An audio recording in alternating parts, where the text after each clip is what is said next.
Aloha，我個名係 Chong-Ho Alex Yu，我係夏威夷一位數據科學同人工智能教授。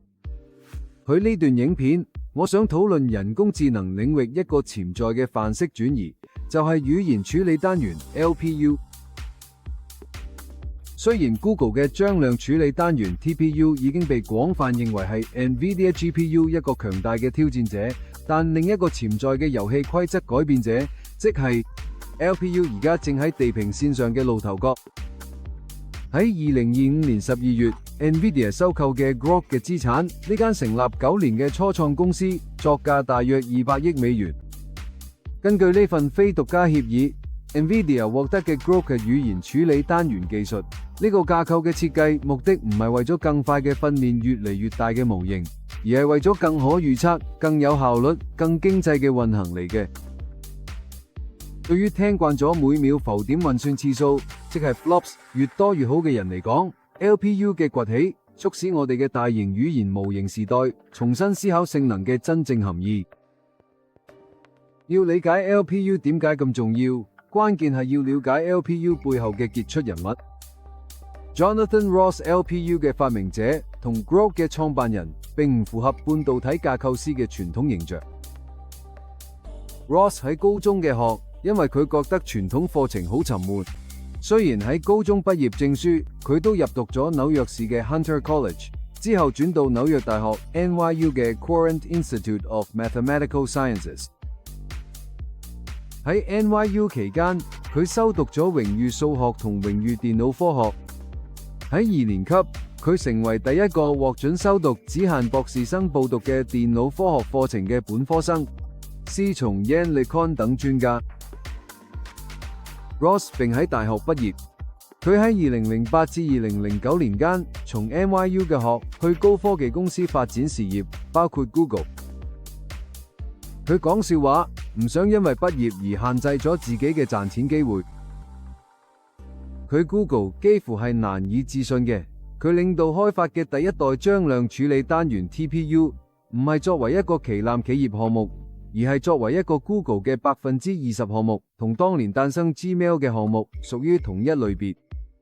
Ross 嘅團隊喺短短15個月內完成嘅設計、驗證、建造，並將 TPU 部署到 Google 各個數據中心，震驚嘅全世界。呢個背景好重要，因為 Ross 嘅職業生涯反映咗一種模式，就係跳出制度嘅預設，質疑其他人認為理所當然嘅假設。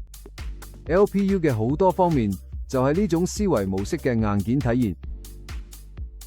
LPU 嘅核心係一個專為語言推論而設計嘅處理器。如果 GPU 好似瑞士軍刀，係一種高度靈活嘅工具，可以將好多嘢做得相當好，咁 LPU 就更似工廠入邊嘅精密輸送帶，經過優化，可以將一種產品由頭到尾以最高效率運送。LPU 會以確定性嘅方式執行預先編譯好嘅操作序列。一旦模型編譯完成，硬件就會確切知道每一步、每一個時脈週期會發生咩事。嘅動態排程唔使估下一個執行水係邊個，亦都冇意外。呢點同 GPU 形成鮮明對比。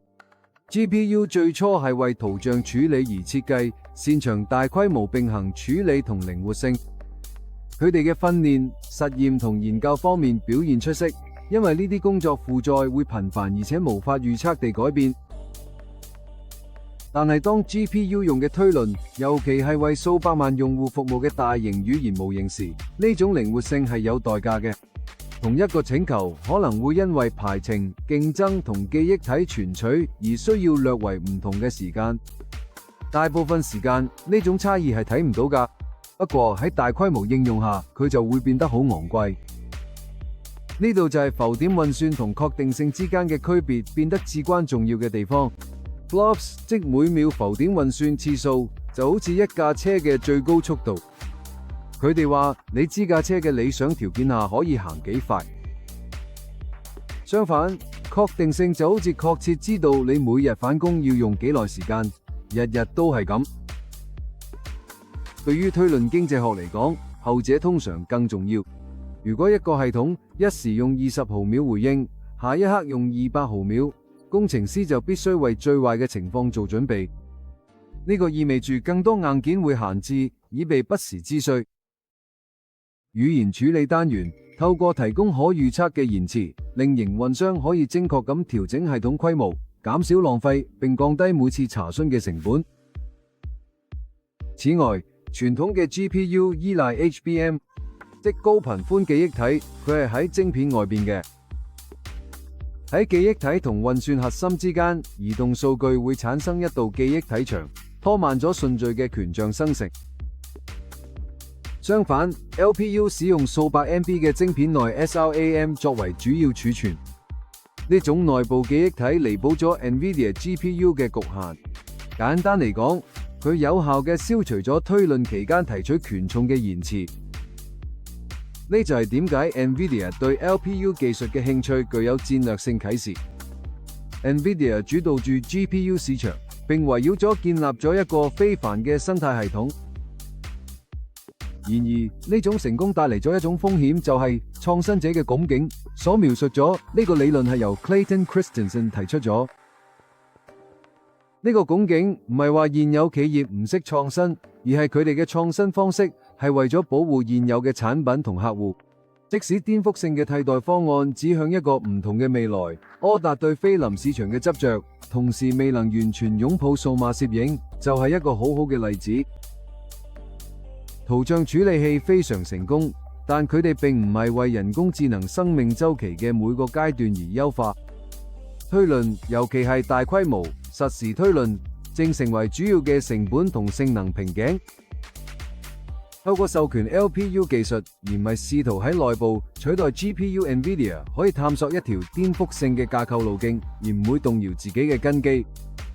呢個係一個典型嘅例子，用嚟對沖創新者拱境嘅魔咒。此外，收購競爭對手好可能會引發嚴格嘅反壟斷審查，但一份非獨家協議可以令 NVIDIA 喺嘅任何法律麻煩嘅情況下獲得 LPU 技術嘅使用權。語言處理器並唔係理論上嘅奇珍異品，佢哋已經喺實際應用中被使用。喺雲端環境中，佢哋為大規模語言模型推論提供動力。佢呢啲場景可預測嘅延遲至關重要。睇下客戶服務聊天機械人、程式碼助理，或者必須即時可靠回應嘅企業知識系統。佢企業環境，例如金融、醫療保健或政府機構，確定性嘅行為簡化咗合規、審計同容量規劃。即使喺邊緣運算，LPU 嘅語音助理或實時翻譯等應用中都顯示出潛力。佢呢啲應用反應速度比原始計算靈活性更重要。喺呢啲情景下， LPU 嘅作用就好似推論引擎。一旦模型確定啲，佢哋就會一次又一次嘅高效運行。同時 ，LPU 並唔係萬能嘅解決方案。對於訓練模型嚟講，佢哋嘅競爭力因為訓練需要不斷實驗、動態圖表同快速迭代。LPU 亦都唔適合早期研究，因為研究人員想每日都調整架構。喺呢啲情況下， GPU 以及越嚟越多嘅其他加速器仍然係不可或缺嘅。LPU 嘅優勢在於專注，但呢種專注亦都定義佢哋嘅局限。